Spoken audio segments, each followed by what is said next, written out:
The council chamber floated in the darkness of space, a massive crystal structure that caught the light from distant stars.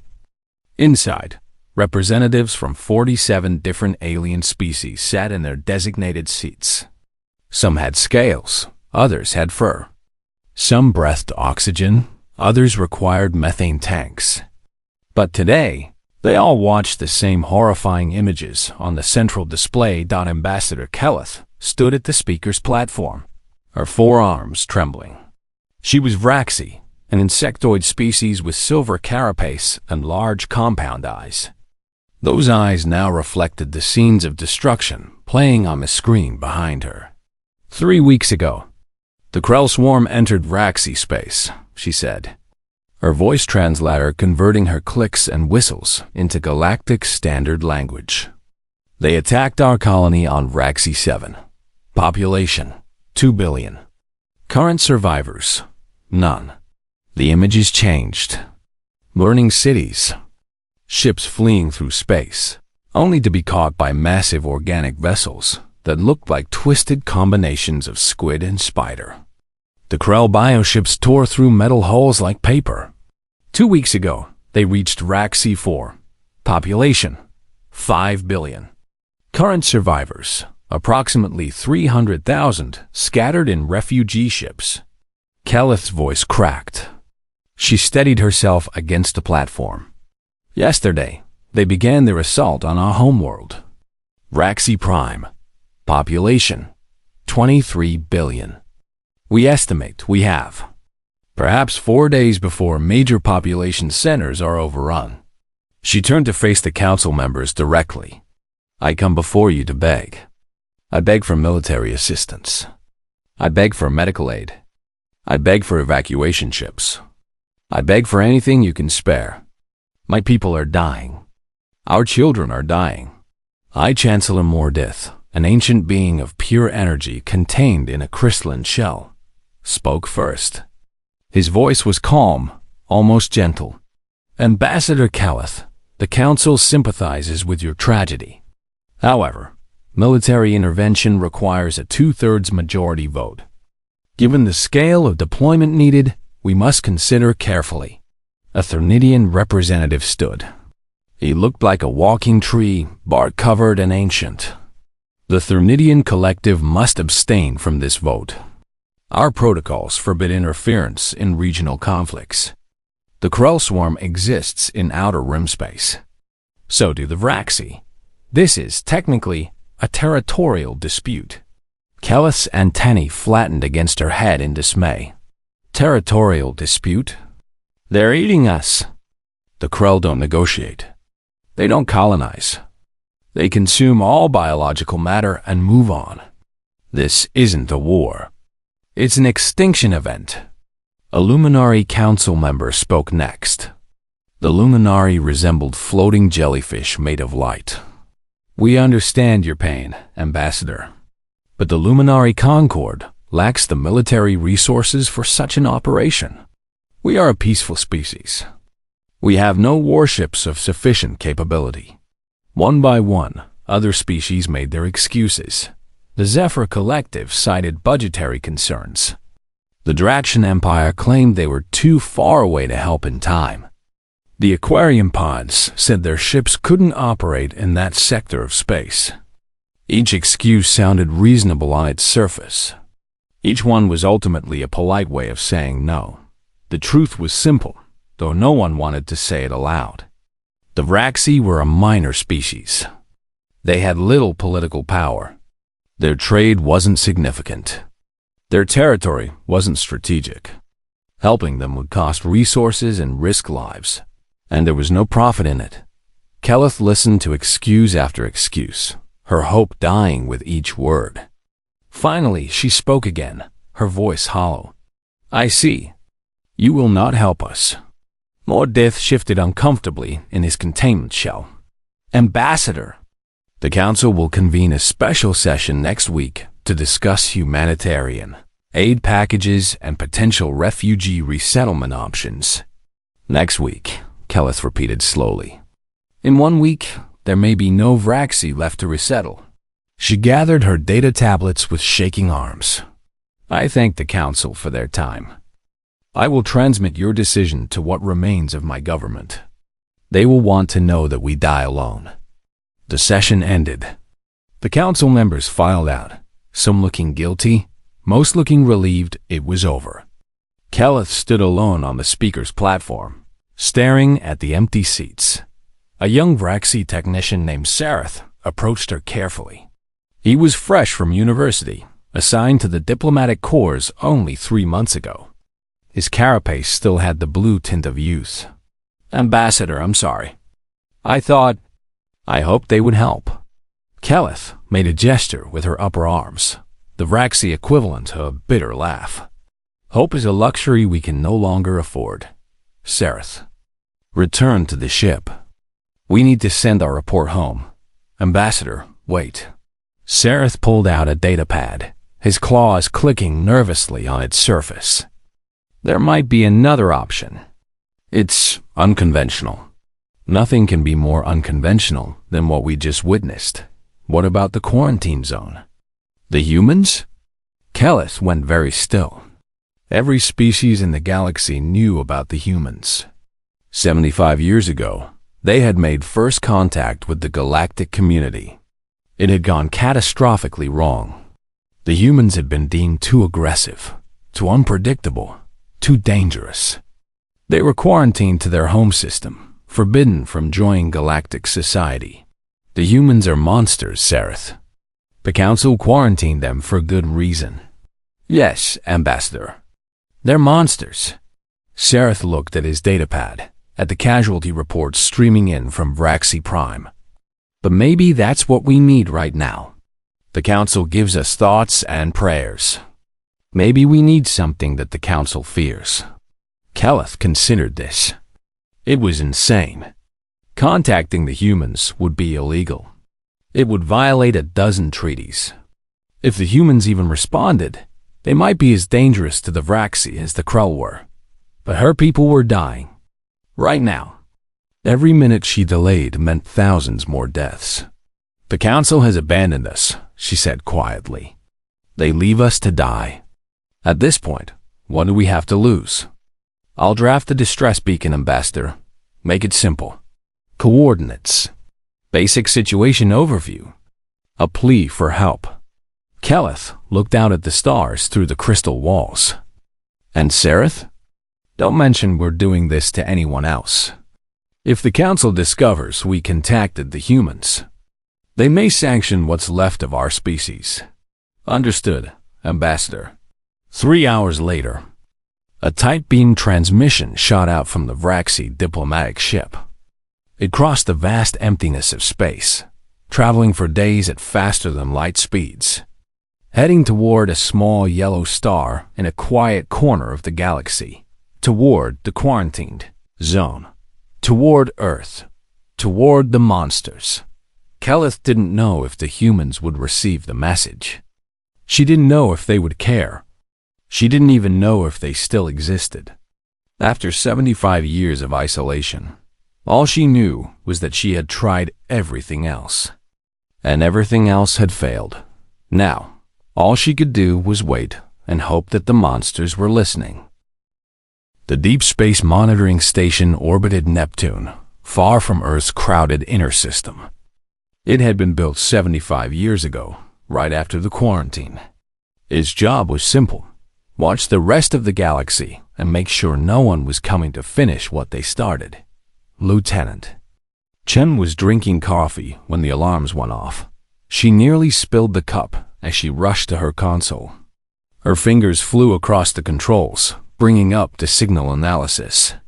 The computer had already isolated it, a tight beam transmission, alien origin, directed specifically at Earth's sun. Commander Rodriguez. She called out, "We've got incoming alien transmission." Rodriguez was beside her in seconds. He was an older man, gray-haired and tired.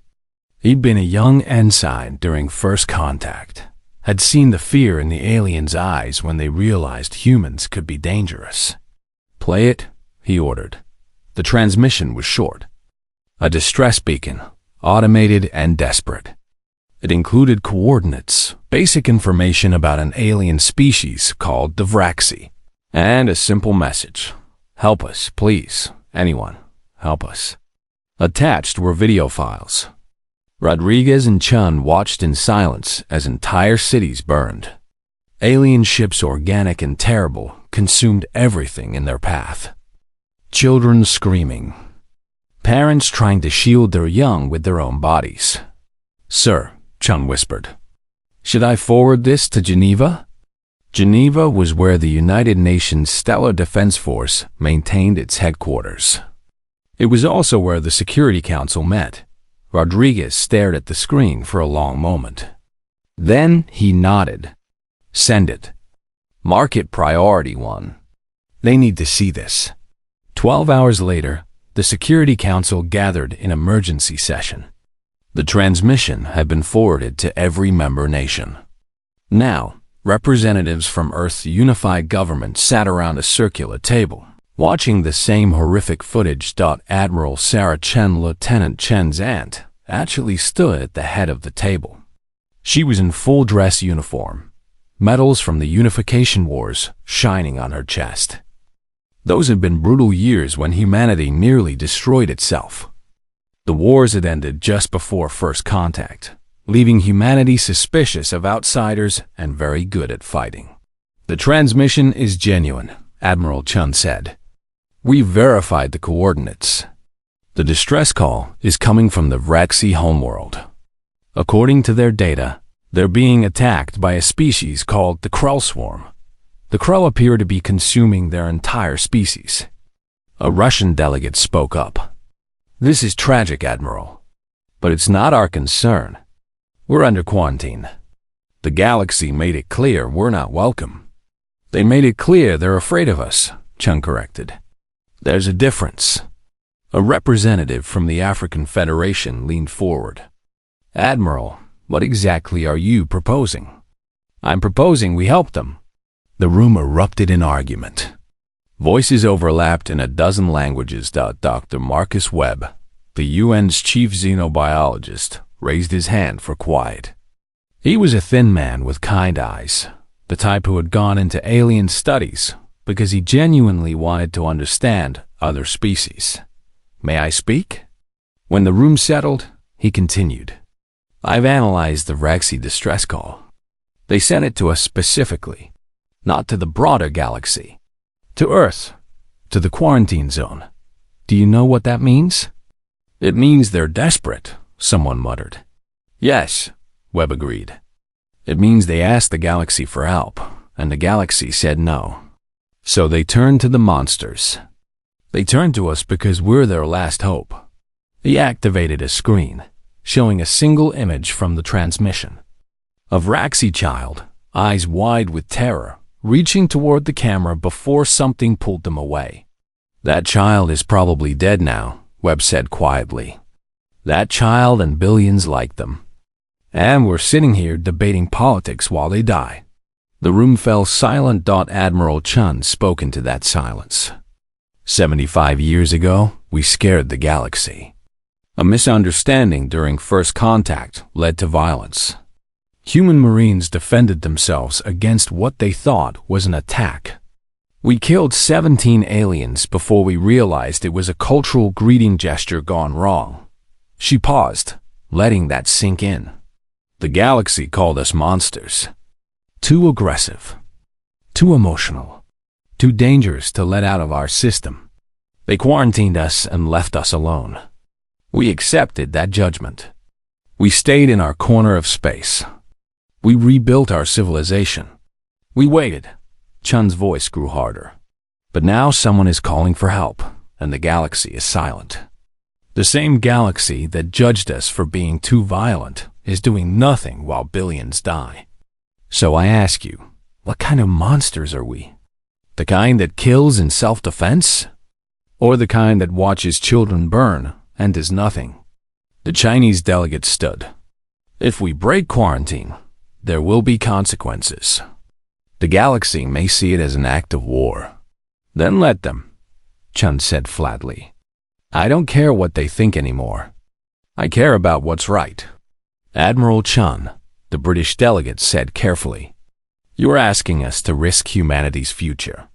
If we deploy our forces and the galaxy turns against us, they've already turned against us. Chun slammed her hand on the table. They turned against us 75 years ago. We've been alone ever since. What do we have to lose? Dr. Webb spoke again, his voice gentle. Perhaps we should consider what we have to gain. For 75 years, we've wondered if the galaxy was right about us. If we really are monsters. This is our chance to answer that question. Not with words, but with actions. He looked around the table. If we help the Vraxi, we prove that our capacity for violence can be used for good. We prove that being dangerous doesn't mean being evil. We prove that maybe the galaxy was wrong about us. The vote took 3 hours of debate. In the end, it passed by a narrow margin. Admiral Chun didn't waste time. Within hours, orders went out to every military installation in the solar system. The first expeditionary fleet began assembling at Mars orbit. 3 carrier battle groups, 50,000 Marines, medical frigates, supply ships, every warship humanity could spare. The fleet was built from technology developed during 75 years of isolation. Humanity had spent that time preparing, just in case the galaxy came back to finish the job. Now, that preparation would serve a different purpose. Captain Riker Malone stood on the bridge of the UNSF Retribution, watching Mars shrink in the view screen. He was Special Operations, a veteran of the Unification Wars. He'd seen the worst humanity could do to itself. Now he would see what humanity could do for others. Sir, his communications officer called out. We're receiving a response from Vraxi Space. Play it. Ambassador Kelleth's face appeared on screen. She looked exhausted, terrified, and desperate. This is Ambassador Kelleth of the Vraxi Republic. We received your response. Is it real? Are you truly coming? Admiral Chun's voice came through, broadcast from her flagship. This is Admiral Sarah Chun, United Nations Stellar Defense Force. Ambassador Kelleth, humanity is coming. Hold on. Protect your people. We will be there in 72 hours. Kelleth's compound eyes shimmered. The Council told us you were monsters. Chun smiled grimly. Ambassador, they were right. We are monsters. But we're your monsters now. And monsters protect their own. The transmission ended. The fleet jumped to faster than light speed, leaving the solar system behind for the first time in 75 years. Behind them, Earth watched and waited. Ahead of them, a species faced extinction, and in between, humanity's monsters raced through the dark, carrying weapons and medicine, ready to prove that sometimes the scariest thing in the galaxy is someone who fights for others. The quarantine was broken. The monsters were loose, and they were coming to help. The human fleet dropped out of faster-than-light travel at the edge of Vraxi Prime's solar system. What they saw made even hardened veterans pause. The planet was half dead. From orbit, they could see the Krell swarms work. Entire continents were covered in a spreading organic mass, gray and pulsing. Krell bioships surrounded the planet like a swarm of wasps around a dying animal. Mother of God, someone whispered on the fleet command channel. Admiral Chun stood on the bridge of the UNSF Valiant, her flagship. Around her, tactical displays showed the full scope of the nightmare. Hundreds of Krell bioships, thousands of smaller attack organisms. And below, on the planet, billions of Vraxi still fighting for survival. All ships, battle stations, Chun ordered. Launch all fighters. Marines, prepare for planetary deployment. Medical teams, get ready for mass casualties. Admiral, her tactical officer, said, We're detecting Krell ships moving to intercept. They're forming a defensive screen around the planet. Of course they are. Chun said. They want to finish their meal. Weapons free. Show them what happens when humans crash a dinner party. The Krell swarm had never encountered humans before. They were used to prey species that ran or died quietly. They expected these new ships to be the same. They were very wrong. The first Krell bioship that approached the human fleet was massive, easily twice the size of a human carrier. It launched a cloud of acid projectiles and sent boarding spores toward the nearest human destroyer. The destroyer responded with a salvo of kinetic railguns. Solid metal slugs, accelerated to near light speed, tore through the bioship's organic armor. The Krell vessel shuddered, leaked atmosphere, and tried to retreat. The destroyer pursued, launching missiles. Nuclear warheads detonated against the bioship's hull. When the light faded, the Krell vessel was debris. The swarm reacted. More bioships converged on the human fleet, using tactics that had worked against other species. They tried to surround and overwhelm with numbers. Admiral Chun watched the Krell patterns and smiled grimly. They fight like pack hunters. They're used to prey running away. She opened the fleet-wide channel. All ships, no retreating. I want aggressive pursuit. If they break formation, chase them down. Show them what happens when the prey fights back. The Battle of Vraxi Prime Orbital became a massacre, but not the kind the Krell expected. Human ships used tactics that seemed insane to the swarm. Destroyers performed ramming maneuvers, using their armored prows to tear through bioship hulls. Cruisers got close enough for point-blank nuclear exchanges, trading damage the Krell couldn't match. Fighter pilots flew directly into the Krell's acid clouds, their shielded cockpits protected long enough to deliver missile payloads. The swarm mind, controlling the Krell forces, struggled to understand. These creatures didn't retreat, even when wounded. They didn't flee even when the odds were against them. They fought with a determination that seemed to override their survival instincts. Within the swarm mind, something like concern began to grow. While the fleet fought in orbit, dropships began their descent to the planet's surface. Lieutenant Jessica Park gripped the controls of her dropship as it plunged through Vraxi Prime's atmosphere. Behind her, 40 Marines sat in their crash harnesses, checking weapons and armor. 30 seconds to landing zone, Park announced. LZ is hot. Krell ground forces are everywhere. Captain Riker Malone sat nearest to the cockpit. His power armor was painted black, scarred from years of combat. Across the chest plate, someone had painted a white skull. Listen up, Malone said to his Marines.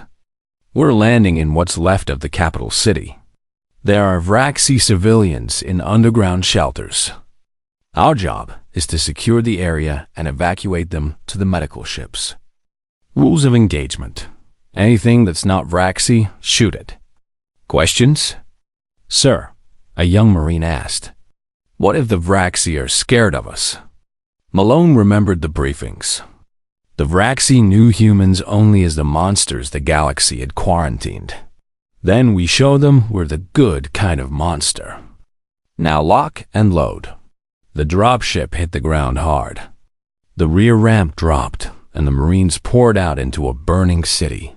The Vraxi capital had been beautiful once. Now, buildings were collapsed or covered in the gray organic matter the Krell used to break down biological material. The air stank of decay. Movement 3 o'clock. Someone shouted. Krell warriors skittered from the ruins. They looked like centipedes merged with crabs, each one the size of a truck. Their mandibles dripped acid. The Marines opened fire. Armor-piercing rounds tore through chitin. Plasma weapons burned through flesh. The Krell warriors died quickly, not used to prey that hit this hard. Keep moving, Malone ordered. The shelter entrance should be 2 blocks north. They found it in the basement of a collapsed government building. A heavy door, sealed from the inside. Malone knocked on it with his armored fist. Vraxi civilians. This is the United Nations military. We're here to evacuate you. Silence. Malone tried again, softer. Please, we're here to help. The distress call reached Earth. We came as fast as we could. The door cracked open. A single compound eye peered out, reflecting the flames around them. Malone carefully removed his helmet. He wanted the Vraxi to see his face, to see he was real. My name is Captain Riker Malone. We're from Earth. Your ambassador contacted us. We're here to get you out. The door opened wider. Vraxi civilians huddled inside, men, women, children. They looked at the humans with fear. The Marines were tall, heavily armored, carrying weapons that looked designed to destroy buildings. They looked exactly like the monsters the galaxy had warned about. A Vraxi child began to cry. Malone knelt down, making himself smaller. He reached into a pouch on his armor and pulled out a ration bar. Hey, kid, you hungry? He offered the bar. The child's parent pulled them back protectively. It's okay, Malone said softly. I know we look scary, but I promise we're the good guys. Well, sort of. We're the monsters, but we're your monsters now. And monsters protect kids. Slowly, the child reached out and took the ration bar. There you go, Malone smiled. Now, how many of you are down here? An older Vraxi stepped forward. 347. We've been hiding for 2 days. The Krell are everywhere.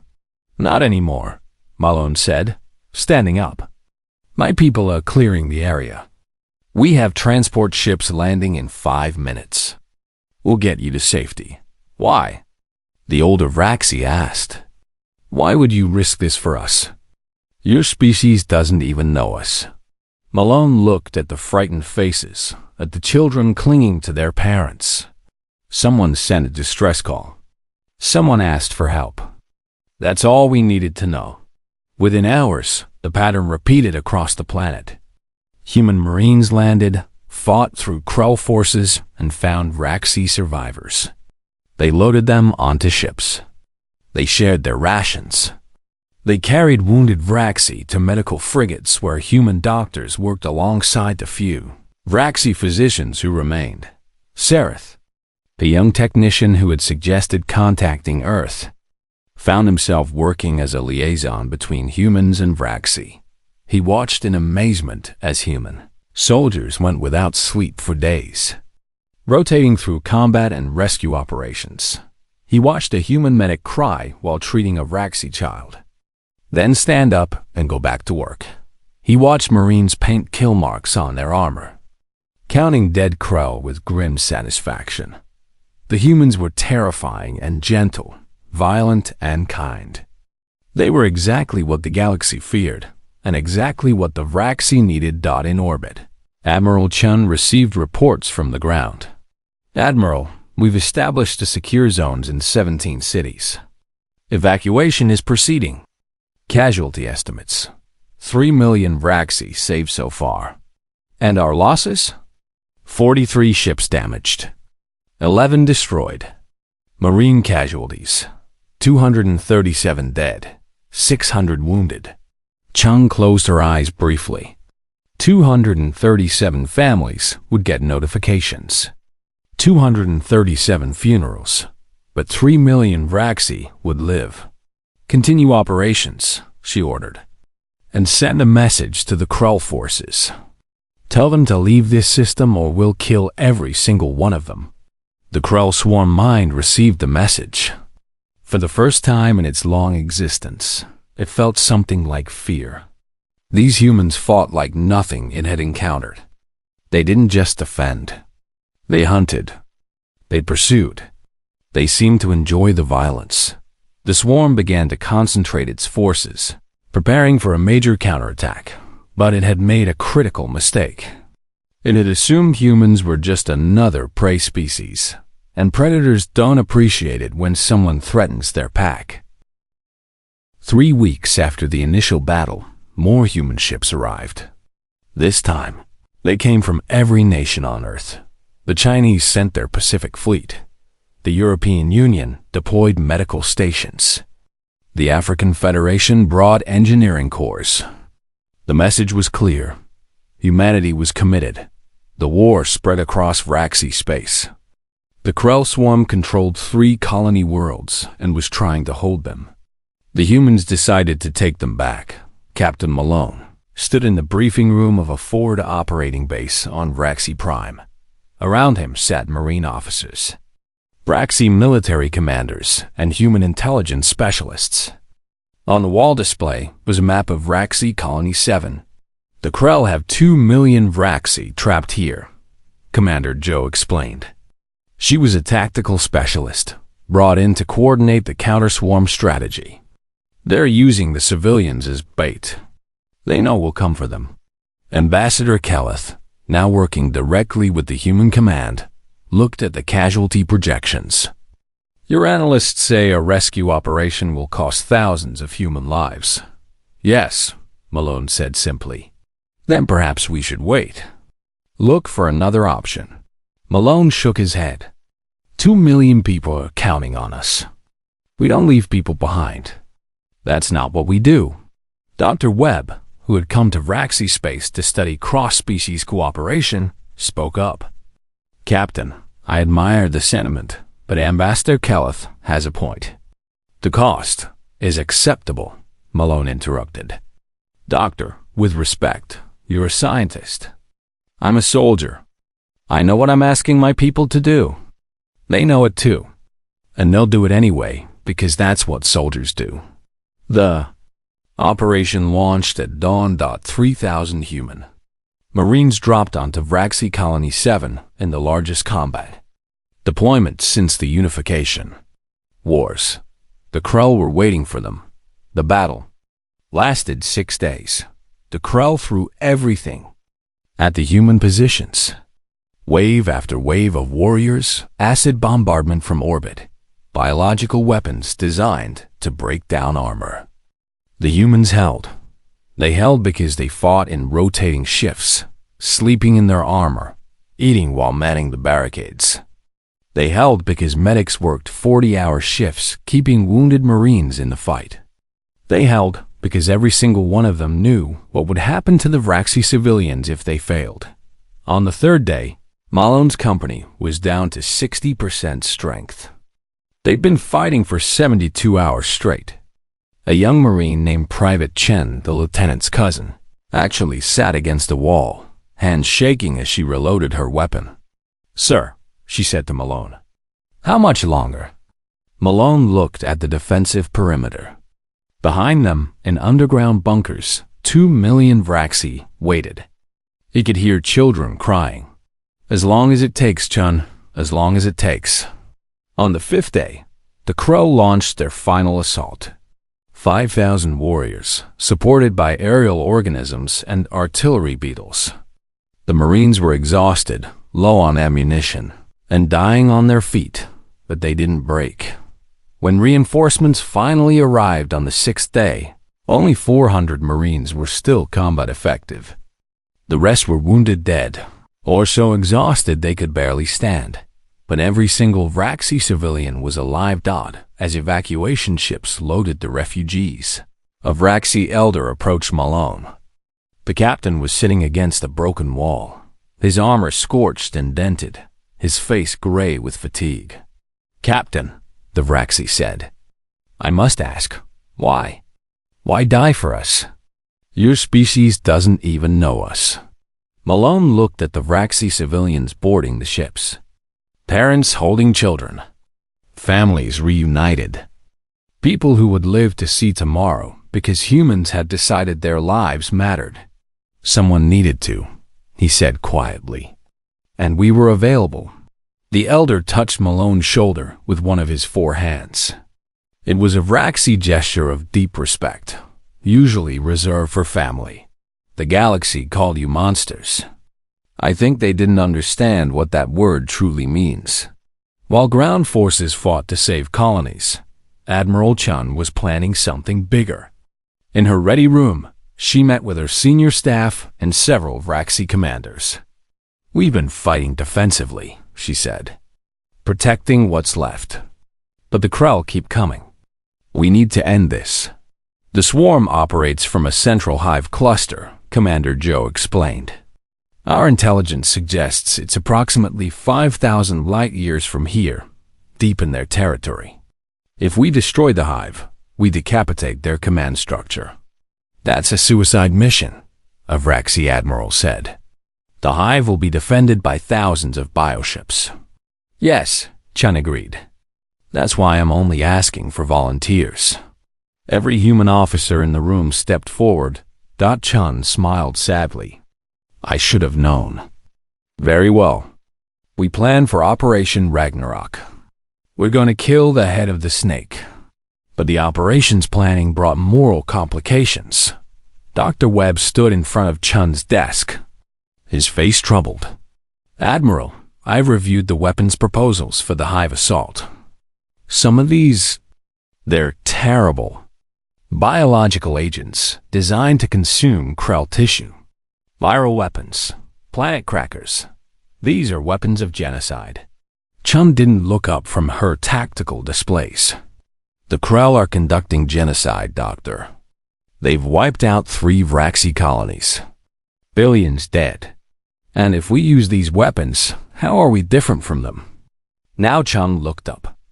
We're different because we're stopping them, not starting this. We're different because when this is over, we'll go home. The Krell would keep spreading until they consumed the galaxy. The line between justice and atrocity is thinner than you think, Admiral. I know, Chun said quietly. I think about it every day. But right now, I have to choose between being a monster who saves people or being a saint who lets billions die. I choose to save people. Calith was present for this conversation. Later, she spoke with Webb privately. Doctor, you're troubled by what humanity has become to fight this war, aren't you? Webb asked. Calith was quiet for a moment. When I first met your Captain Malone, I was terrified. He and his soldiers looked like machines of war. Their armor is painted with skulls and fire. They sing songs about death. They celebrate killing with enthusiasm that disturbs me. Exactly my point. But, Calith continued, I also watched that same captain remove his helmet to comfort a child. I watched him share his food with starving refugees. I watched him refuse to leave wounded Vraxi behind, even when retreat was the logical choice. Your species contains multitudes, Doctor. You are capable of great violence and great compassion, often at the same time. It still bothers me, Webb admitted. It should, Calith said. The day you stop being bothered by what war requires is the day you truly become monsters. But for now, you are simply doing what must be done. Sereth had his own observations about humanity. He'd been working with Marines for weeks now, learning their language, their customs, their strange habits. He'd learned that humans form pack bonds incredibly quickly. Marines who had known each other for weeks fought like they'd been family for years. And stranger still, they bonded with the Vraxi too. He watched Marines share photos of their families with Vraxi soldiers. He watched them teach Vraxi children human games. He watched them mourn Vraxi casualties as deeply as human ones. One night, he asked Private Chun about it. Why do you care so much? We're aliens to you. Chun looked surprised by the question. You're people, aren't you? You love your families. You want your children to be safe. You hope for a better tomorrow. That makes you people. And people take care of each other. But the galaxy says humans are dangerous. We are dangerous, Chun agreed. Very dangerous. But being dangerous doesn't mean being cruel. My dad used to say that a good person is someone who's capable of violence but chooses kindness. The galaxy was afraid of what we could do. They should have paid attention to what we chose to do. As Operation Ragnarok approached, the human fleet grew. Every available ship, every volunteer, every weapon humanity could spare. They painted their ships with warning symbols. They broadcast messages to the Krell in every language. Leave the Vraxi alone or face extinction. The Krell swarm didn't understand warnings. It only understood consumption. So humanity prepared to teach it a new lesson. In the ready room before the operation's launch, Malone stood with his surviving Marines. They'd been through hell together. They'd lost friends. They'd seen horrors. But they stood ready. "Some of you won't make it back," Malone said. "The odds are bad. The mission is dangerous. No one will judge you if you want to stay behind." No one moved. "I didn't think so," Malone smiled. "We're Marines. We do the hard things. We go where others won't. And we bring our friends home. All of them." He looked around at faces both human and Vraxi. The species had stopped being aliens to each other. They were comrades now. Family. The galaxy called us monsters. Maybe they were right. But we're their monsters now. Let's show the Krell what happens when you threaten our people. The fleet prepared to jump into the heart of enemy territory. This wasn't defense anymore. This was a hunt, and humanity's monsters were ready to finish it. The Krell Hive cluster floated in deep space, a massive structure grown from organic matter and stolen minerals.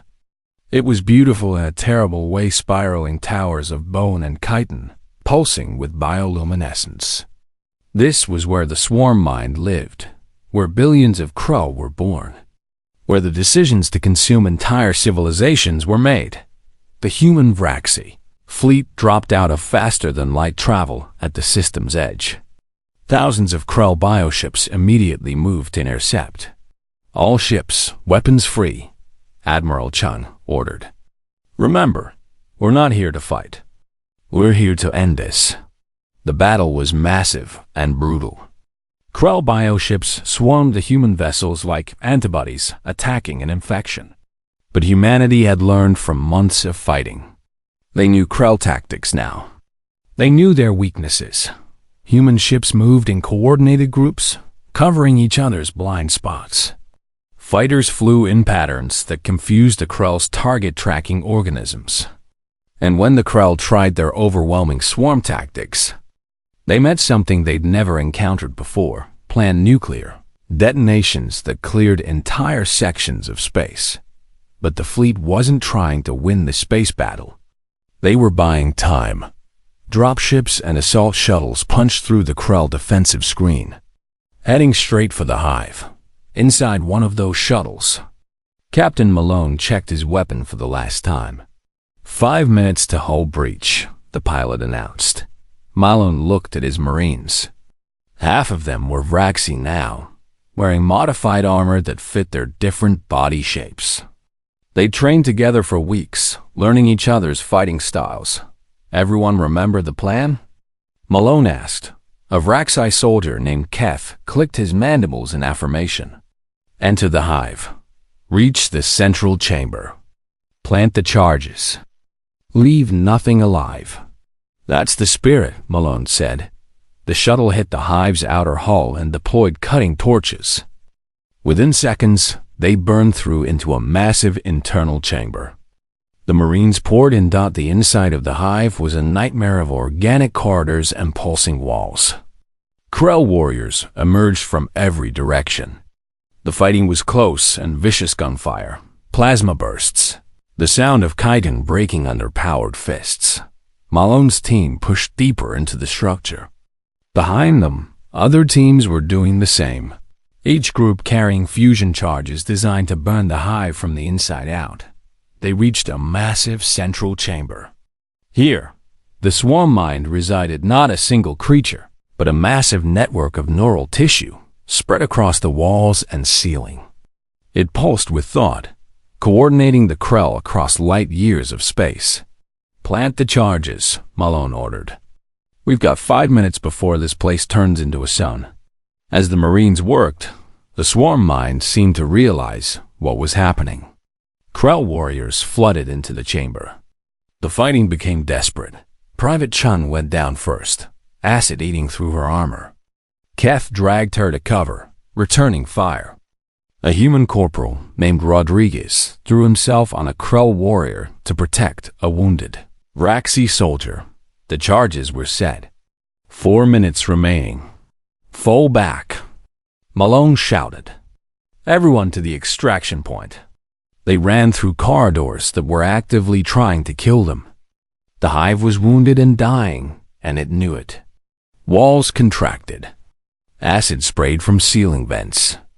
Krell warriors attacked in suicidal waves. The extraction shuttle was waiting, engines already hot. The surviving Marines threw themselves inside. The pilot didn't wait for the ramp to fully close before launching. They cleared the hive with 30 seconds to spare. The fusion charges detonated in sequence, each one triggering the next. The hive cluster tore itself apart from the inside, massive sections breaking away, the bioluminescence dying. The swarm mine's last transmission was a psychic scream that resonated across Krell space. What are they? It broadcast in the microsecond before death. What manner of species wages war with such love? Then it was silent, dead, gone. Across the galaxy, Krell forces suddenly lost coordination. Without the swarm mind to guide them, they became individual creatures, confused and disorganized. The remaining Krell warriors in Raxi space simply stopped fighting and fled. The war was over. 3 months later, Raxi Prime was rebuilding. Human engineering teams worked alongside Raxi construction crews, raising new buildings from the ruins. Medical ships had become permanent orbital stations, treating the wounded and sick. In the capital city's main square, they were erecting a memorial.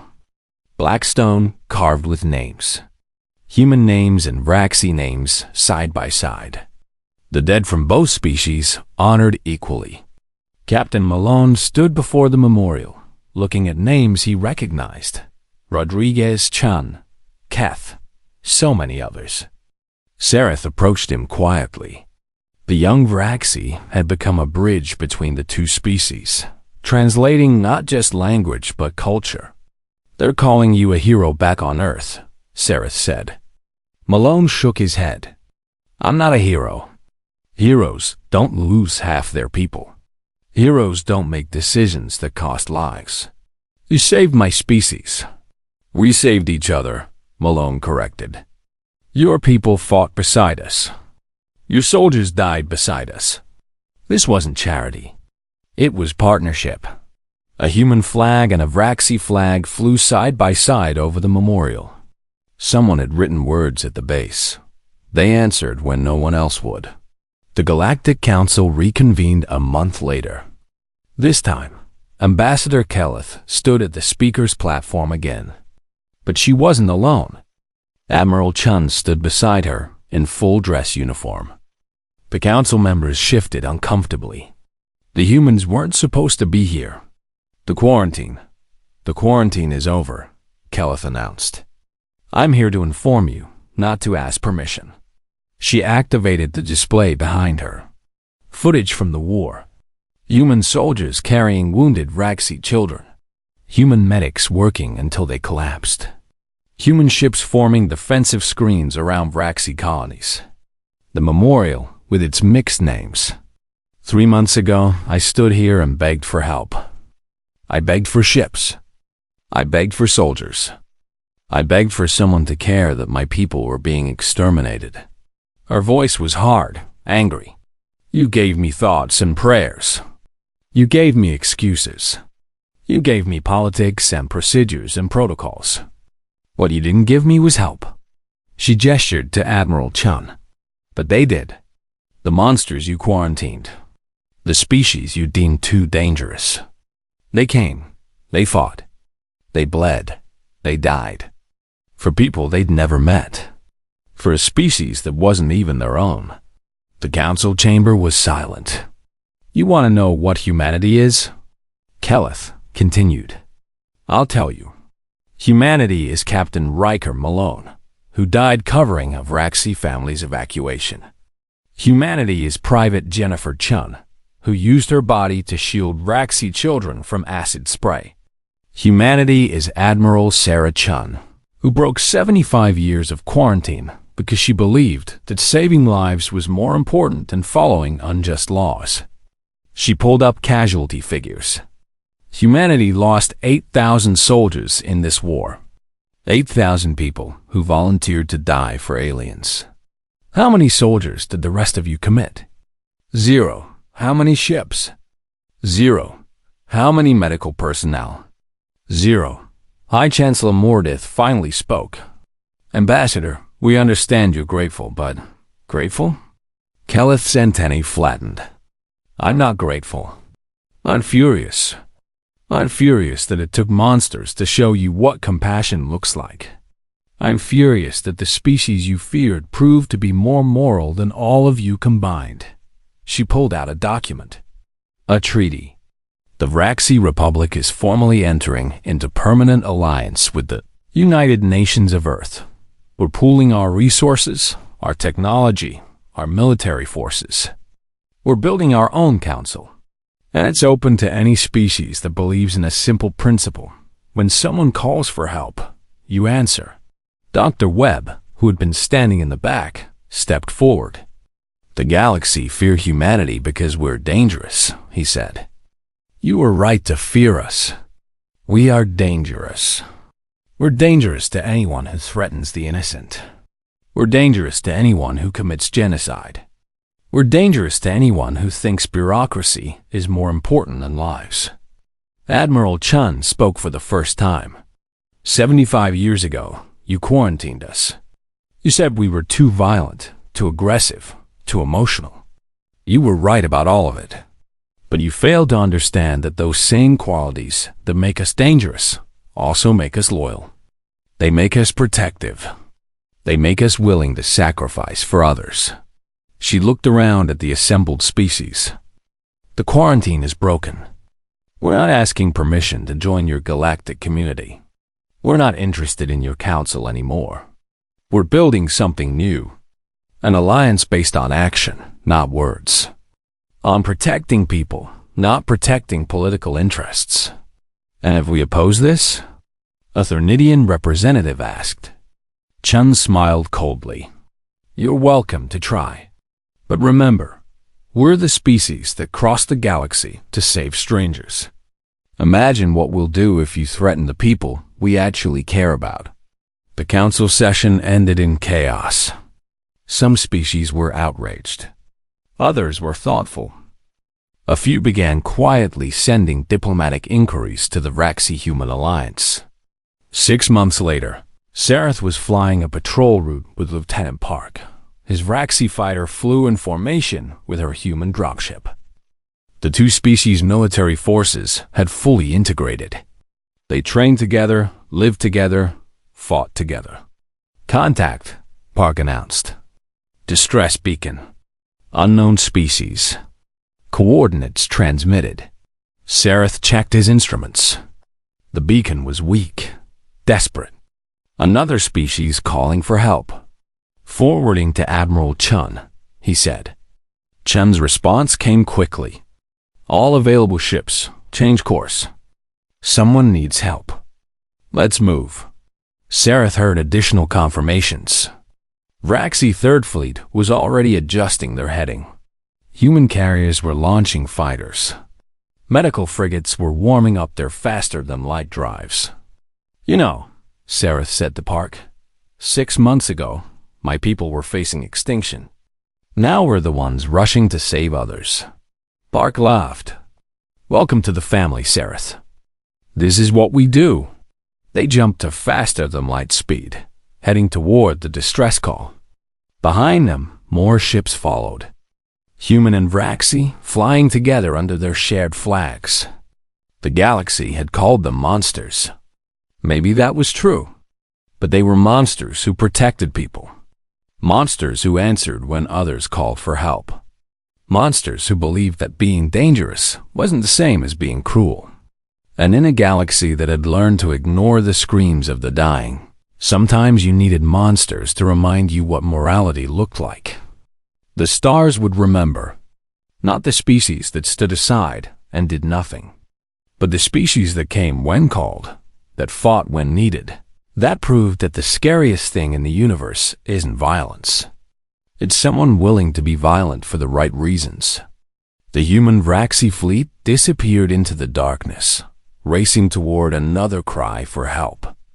And across the galaxy, other species watched and wondered. Maybe the monsters weren't the problem.